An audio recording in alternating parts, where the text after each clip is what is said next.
ఇక్కడ ప్రజలందరూ నన్ను సర్పంచ్గా ఎన్నుకున్నారు. మీద అభిమానం కొద్దీ అందరూ నాకు ఓటేసి నన్ను గెలిపించారు. నేను ప్రజలందరికీ వాళ్ళ కష్ట సుఖాల్లో పాల్గొంటాను.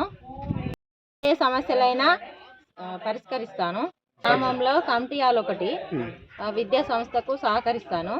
లాట్రూమ్లు బాత్రూమ్లు సరిగ్గా లేవు పాఠశాలలో, అవి కూడా పూర్తి చేస్తాను.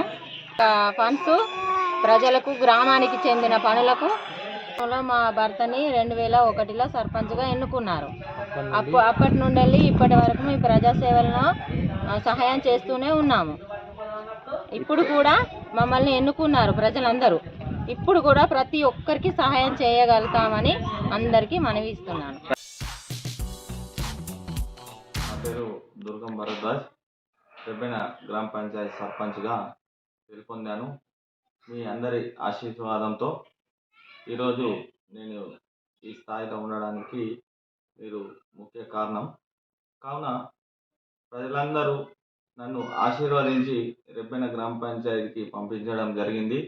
మీ యొక్క నమ్మకానికి నేను బాసటగా నిలిచి మీరు ఏదైతే ప్రచారంలో నాకు చెప్పినట్టు సమస్యలను వీలైనంత త్వరగా నేను పూర్తి చేసి ఏవైతే నిధులు వస్తాయో అది రెబ్బెన గ్రామ పంచాయతీలో ఉన్న వార్డులలో ఎలాంటి సమస్యలు ఉన్నా కానీ దాన్ని పరిష్కారం చూపించి అక్కడే ఖర్చు పెట్టి వాళ్లకు సమస్యలను పరిష్కరించే విధంగా చేస్తానని మీకు మాటిస్తున్నా.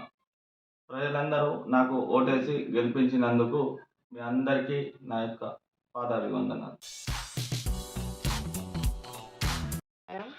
మన గ్రామ పంచాయతీ మాధవాయిగూడ ప్రజలందరికీ నన్ను సర్పంచ్గా గెలిపించినందుకు మీ అందరికీ పేరు పేరున హృదయపూర్వక ధన్యవాదాలు. మన గ్రామ పంచాయతీలో నీటి సమస్య ఎక్కువగా ఉంది కాబట్టి మొట్టమొదటిసారిగా నీటి సమస్యను పరిష్కరించడానికి ప్రయత్నిస్తా. ఈసారి మాధవాయిగూడ గ్రామ పంచాయతీ ప్రజలందరికీ నన్ను గెలిపించినందుకు హృదయపూర్వక ధన్యవాదాలు.